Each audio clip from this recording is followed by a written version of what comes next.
Hello, and welcome to the Slayin' It with Shawna podcast. Keep slaying it. If you're looking for someone who's raw, unfiltered, and authentic, you've come to the right place. And now, let's get started with your host, Shawna Martinez. All right, we are rocking and rolling here. So, for everybody who doesn't know, I'm Shawna Martinez. I am actually, I live in the Dallas-Fort Worth area. I was born and raised Texan. I am a wife. I am a mom. I'm an entrepreneur. And I'm just trying to kind of bring a little bit more positivity to the world, just with everyday things that are going on. Meeting people who are all about uplifting each other, empowering women instead of bringing them down. Health, fitness, you name it, we're going to be talking about it here. So without further ado, let's just dive right in. You're going to get to know a little bit about me, especially on this first podcast. And hopefully we'll have some better backgrounds and stuff like that for those of you who are watching online. But you know what? Hey, having it done is better than having it perfect. So the first thing I want to talk about today is I'm pretty much feeling like the worst mother in America. And the reason why I say that is because, you know, we're here right now. We're dealing with the COVID-19, self-quarantining, social distancing here in, you know, all over the world pretty much. And so we've been doing this for like a couple of weeks now, probably 3 or 4 weeks. We moved into our new house 3 weeks ago, so we've been kind of trying to set that up. But, you know, it's not new for us to work from home. That's definitely something we've been doing for the last couple of years. So that we have down pat. The problem that we have is now we have all 4 of our children at home with us. Yes, 4 children. And the 3 oldest ones are girls. They're our daughters, and they're 12 and 13. We're a blended family. So my husband came in with 2, and then I brought 1 in. And so we have 3 daughters that are 12, and then 2 of them are 13 right now. And then we have a 2-year-old, almost 3-year-old, Silas. He's our little boy, and he's kind of our, you know, our second chance, so to speak. And he's just used to being, he usually stays with my in-laws, my husband's parents. We used to live across the street from them and then the neighborhood next to them. So they stay at home, they're retired, and they just love being with their grandkids. So they're used to keeping him, and he's used to just being just hands-on, 100% all day long. Whatever Silas wants, Silas gets. And we're talking about the kid who walks through my in-laws' house, and the first thing my mother-in-law does is make him beans and tortillas and eggs for breakfast. And he even will point to the kitchen if she's not in there doing it, and she'll go in there and do it. And, you know, it's like they love it. The whole world revolves around that child. And so we also, you know, knowing that we're different places in our life now, he definitely gets whatever he wants in our house as well. He rules the roost. If Silas wants it, he gets it. And you know what I noticed is he is one of the most happiest kids. He doesn't give us any trouble, but you know, he's used to people entertaining him. He's used to having somebody be hands-on with him. And so something that we have really been struggling with here in the last couple of weeks with the quarantining and everybody being at home is our kids are doing school during the day. So, you know, for, you know, 5-6 hours a day, they're upstairs on their computer, they're doing their work, their school work. And then we're here working. So we're very much in production. We're essential. And so we've been working every day. We have not seen a difference in our business as far as our production and what we do as a business and how we run our business. And we're very blessed for that. But basically Silas, what we noticed was he would just wander around the house and basically look for snacks. He wanted to eat 50 times a day. And it's like every 2 seconds he'd come in our office and he'd ask us for a snack or a lollipop or eggs, or he wanted pan, which, because he's bilingual. So he says pan for bread. So that usually means he wants a peanut butter and jelly sandwich. He gets that for me. He gets a lot of things from me. My attitude for one, which I was kind of hoping it would be the other way around and he would act more like my husband and look more like me, but I didn't get a say in that. I just baked the kid. And I baked him good too. He's such a good kid. And so, you know, every day, all day, he basically just goes up and down the stairs. He walks the halls. And my husband kind of brought it to my attention the other day. He said, you know, we're in our office working all day from the time I get up in the morning, 8 o'clock to, you know, 4, 5, 6 o'clock at night. I mean, we're sitting here working. And he said, yeah, I went upstairs. And most people wouldn't think anything about this, but for me, it makes me sad and pulled at my heartstrings because it felt like I wasn't being a good mom because I wasn't giving him attention. And so he said that he went upstairs a couple of times and he would notice that he was in there. We have a second living up there that's pretty much his space. It's got his cars and toys and stuff. And he would be in there by himself playing and talking to his cars. And most people would be like, that's great. He's got a great imagination. And that's true. But at the same time, it's hard because I know he wants that. He wishes we were up there playing with him and giving him attention. And, you know, when we are done working, we will go outside basically just to give him some sort of attention. We'll take him outside. He's got, you know, a four-wheeler that we can use with the remote. He likes going around the block with that. We just got him a new balance bike. So he's been kind of playing with that a little bit. But he likes to go on walks. You know, with all the parks being closed, it's sad too because we're the family that takes him to the parks. We're the family that, you know, goes and does things and spends time with our kids, especially him because we're, you know, we try to be very hands-on and we go by the parks and he pretty much just says, place closed, you know, and it's like, how do you explain that to a 2-year-old? I just don't know what to do. So the biggest thing was I noticed, so one of the things I'm trying to work on is getting up a lot earlier. So I used to be 3:30 a.m. early riser, go work out, come back. I would be done. I would do most of my day I would do more in like the first 4 hours of the day than most people would do their entire day. And I loved it. It made me feel productive. But then, you know, like once you fall off, me as a person, once I fall off, like I completely fall off. I'm either all in or nothing. And so I've been kind of getting up a little bit later. And so I've been trying to get up earlier. I've been trying to get up and get ready, do my hair. This is a day of me trying and, you know, trying to set aside a little bit of time with him. But my in-laws, luckily enough, they have been quarantining themselves. And when this all started, we were actually in Colorado and we were all quarantined together. So every year we don't give our kids gifts for Christmas. We give our whole family a family trip. We love experiences more. And we realized the kids were never playing with all their stuff anyways. And I mean, you have 4 kids, you start spending some big bucks at Christmas. And, you know, to me, it felt like they weren't appreciating it very much, and then they would lose it or they would break it, and it would just frustrate me and I would get, you know, upset. So they like taking trips and I like taking vacation. I like taking time off a couple times a year. So we do that once a quarter, but for our kids, we do one big family trip. So our big family trip this year was we gave everybody a trip to Colorado for Christmas. So we rent out this really nice brand new house on a lake there.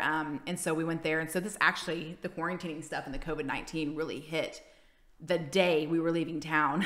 We were leaving town on the Friday and it was like everything started shutting down and we didn't even know when we got to Colorado if we were going to have, you know, a grocery store or any of that. So, but we try to do that with our kids. So we do things a little bit differently. So, you know, but getting back to what I was talking about, I forget now why I kind of ventured off, but my husband's here. So my husband actually runs my team. And so he's helping, he's more technical than I am for sure. I'm one of those people like, I just want this done, just do it. And he does very well with that. So he, you know, is very good at setting things up, understanding my language, my love language. And yeah, he's a way more patient person than me by far. But so anyways, that's kind of the struggle that we're having with our kids and stuff right now. So what I'm trying to do is set aside a little bit of time in the mornings with him. But you know, my in-laws, oh, I know what I was saying is my in-laws were actually quarantined with us in Colorado. And then they've been quarantined ever since we got back, ourselves as well. My brother-in-law and his wife as well. They're expecting their second baby. So I'm excited for them for that. So we've all just been kind of quarantining away from each other. But then we're like, you know, if they've been quarantined, they haven't been around anybody else and we haven't either, you know, then they're pretty safe. So we actually reached out to them and they're keeping Silas for us now back again during the day. And yesterday was the first day he went over there. And I think he just jumped on the trampoline like most of the day. And when my husband went to go get him, we live about 30 minutes from them now, as opposed to 30 seconds. And by the time they got home, he was already passed out in the car. And so you could tell he just had tons of fun and he was excited to go back today. And another thing, he loves to get up and get dressed as Spiderman. So we bought him this costume and it's like, you know, it's got the muscles and everything built in. And so he got up and it doesn't matter what you dress him in, he wants that costume on top of it. So it's kind of funny. So Spidey, AKA Silas, went out the door this morning into my in-laws. So he is actually having some fun and he's getting to play. And we're trying to get some stuff here at the house. Like I said, we moved. And so we pretty much gave away a lot of stuff. And then we realized, oh, well, parks and everything are closed. Like he needs some stuff to play with. So we're getting like a little trampoline here with a net. So we're kind of gradually getting a little bit bigger trampoline for him. He's got tons of toys upstairs. And then, like I said, we got him the balance bike. So we're trying to get him on that as well. But it's a struggle for sure. My husband and I, we just feel really bad. Like we sit around at night sometimes and talk about it, you know, like we're just so busy in our everyday lives. And if I can say that there's one silver lining that's coming to the whole COVID-19 and being quarantined and the coronavirus is that, you know, we did have zero work-life balance. It was like work, work, work. We'll see the kids when we do, like they'll just basically raise themselves. Even though we do this business so that we can be available for our kids and provide a good life for them in a different, you know, way for them, you know, be more hands-on and be more involved. And then we found out that we really weren't doing that because we were so busy. I mean, we're very blessed in our business to get as much as we do. And but you know, at some point you look at it and you go, I'm doing 90% work and 10% family, and it's like that doesn't really work.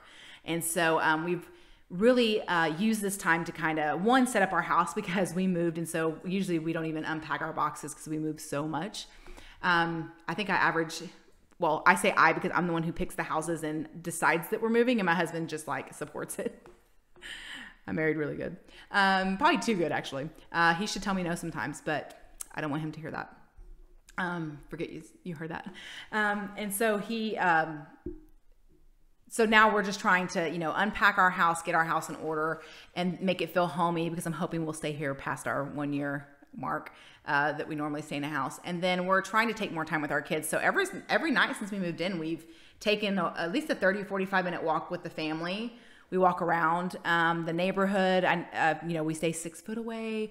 We're very good at social distancing. And then we take different routes. So our kids, if they get on their bikes, in fact, one of our daughters just finished her school for the day. And it's like not even 1 o'clock. And she's like, hey, I'm going to go get on my bike. And so our kids are loving it here. I wish that they could use all the amenities that is here because we live in a lifestyle community, which is one of the reasons why I love this neighborhood so much. It's because they have tennis courts and basketball courts, and they have a golf course, which just allowed to be open yesterday, which I still think is strange. And then there's like 6 or 7 pools here and parks. And I mean, you name it, this place has it. And so we really wanted to take advantage of that, and we will, it'll just be a little bit later than what we had anticipated. But, so, you know, just trying to balance it all. So we're getting to spend some time with our kids, but it's later in the evening. So I was actually, you know, thinking like if we didn't have the ability to be able to pass Silas on to his parents during the day so we can get work done, it's like we almost would have to sit down and come up with a schedule and say, okay, I'll work these 2 hours and then take a break, and then you come in and do what you need to do, and I'll spend my time with Silas and the girls. And so one of the things that we just put in place this week is, so I do intermittent fasting. So as you'll learn about me, as I've been on a diet since the day I was born. I've tried every single thing there is out there, and obviously it's working. That's a whole other story. It's not. But anyway, so I just started doing intermittent fasting around the same time we went to Colorado, so about a month ago, and I actually really, really like it. So for those of you who don't know what it is, intermittent fasting is where you fast for a certain amount of time every day, and then you eat for a short amount of time. So for me, I fast from 7 p.m. at night till noon the next day, and then I have an open window to eat for 7 hours. And it just restricts your calorie intake. You eat whatever you want. So I'm not restricting not drinking alcohol because mama likes a drink. I still have pizza if I wanted. I just opened up my fast a while ago. I had a donut. Breakfast of champions. And so, you know, so we have decided that since I break my fast at noon, that would be the time that we would all sit down and have lunch together. Of course, it's almost 1 and nobody's had lunch yet, but we will. And then, so we're going to try and do that much better. But I couldn't imagine if I was a single parent, which I was for a long time, actually. I was a single parent till my daughter was like 5. But I couldn't imagine being a single parent right now in this environment and having to work and having a young child. I talked to a lady yesterday, in fact, and she said that she's a single mom at home with 3 kids, and she's still working and her kids are doing school, and then she's got young ones too. And it's like, I'm blessed and lucky because I have help. Like I have an assistant who works here and she's very good with our kids. And then my husband, you know, is very hands-on, good with the kids. And then we have his parents, of course. And so we have a huge network, and that's one of the reasons why we're so successful in our business is because we do have that support. So my heart really just goes out for the people who don't have that, because I couldn't imagine being in this environment in this time and having that, you know, not having that support and just being on your own. And so that, you know, it's got to be super hard, because even with the support we have, we're not doing as well as we should. And so, I just don't even know where I would begin if I was a single parent doing this. So yeah, we're just trying to figure things out, trying to be the best parents we can, try not to mess up our kids too bad. We give them love, shelter, and support. And what else are you going to do? But he's not hurting for anything. I just feel bad as a parent. Like, I know there's nothing wrong with him. He's progressing just fine. And what's a crazy thing is, in the last 30 days with us being at home, is everybody kept saying he needed to talk more than he was. Well, first of all, he's got 3 siblings that talk for him. And another thing is he's learning 2 languages. So any child that learns more than 1 language, it takes a little while. Like, they understand a lot more than they say. And half the time when they talk, you don't know which language they're saying, so you don't know what they're saying anyway. So he could be talking perfectly fine, and I just don't understand his language. But just in the last 30 days, his vocabulary has really grown. He's saying almost, he's saying like little sentences. He says things a lot clearer. He says donuts real good. He says ice cream. He says eye cream. And he says fries. He loves fries. He loves to go by McDonald's and say fries and eye cream. And then he dips his fries in his ice cream. That might be another thing he got from me. But so his vocabulary is really good. So there's been a lot of good things that have come out of us having to be at home a lot more with each other than before. And I think this is something I want to keep trying to do going forward, is to carve out more time for our family and for our kids, for sure. My husband and I, we actually, to be able to have more time with each other, schedule a coffee date. So in the morning, if we usually get up like at 7 or so, then we'll get up like around 6:30 and we'll have some coffee together before the kids start waking up, and and then your lives start for the day. And it was nice to be able to sit down and have that time and not really talk about anything, have anything on the agenda, because if those of you who have maybe worked with a spouse, sometimes it just becomes all work and nothing else. And we have a bad habit of that. We literally talk 99% of the time about business. And then, you forget that you're also married and it's not just a business partner and a roommate. So it was kind of nice to have that. So that's something I plan on keeping in place as well. So yeah, just trying to find the balance. And I would love to know what other people are doing out there, and, how you're surviving. And if you're a single parent and you are struggling and you are, you need help, or there's something that you need, please reach out to us, because we would love to be able to connect you with the right resources, or just talk to you. If you just want someone to talk to, just vent, or like whatever, like we just want to know that we're here for you. And again, my heart just goes out for everybody that's struggling right now, for sure. So this is going to be, this is my new podcast. I'm super excited about it. It will get better. I promise it will get better. And all I can say is just try to give yourself a little grace. I am getting better as I get older to give myself grace. I get more confident in the skin than I am the older that I get. I no longer strive for perfection. I just want to always keep improving, not settle for being mediocre, and, just keep trying to keep on keeping on, if you know what I mean. So you guys have a great day, and keep slaying it. This episode of the Slayin' It with Shawna podcast has ended. Don't forget to rate and review so we can continue to bring you the best content. Keep slaying it.